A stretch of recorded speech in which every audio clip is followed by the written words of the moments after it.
Hello everyone, good morning. আর আমি বাড়িতে ছোট্ট করে সরস্বতী পুজো করেছি আর কি।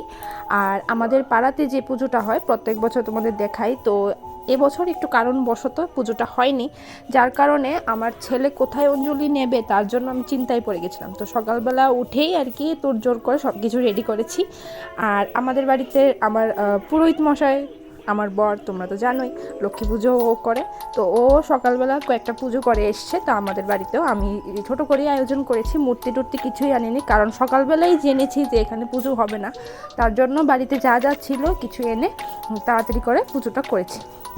তো দেখো এখানে আমি অঞ্জলি দিতে বসে গেছি, তো আমিও অঞ্জলি দিচ্ছি। আর পুজোটা একদমই ছোট করে করেছি। দেবী নমস্তুতে নমো নমো ভদ্রকাল্যে নমো নিত্যং সরস্বতী। তো আমাদের পুজো হলো সম্পূর্ণ। আর তোমাদের কার কার বাড়িতে পুজো হয়েছে আমাকে নিচে কমেন্ট করে জানিও। আর আমার বাড়িতে ছোটোখাটোই পুজো করলাম, খুব মনটা শান্তি লাগছে, ছেলে অঞ্জলি দিতে পেরে আমার ভালো লাগছে। যাই হোক, তো চলো আবার দেখা হচ্ছে অন্য কোনো ব্লগে।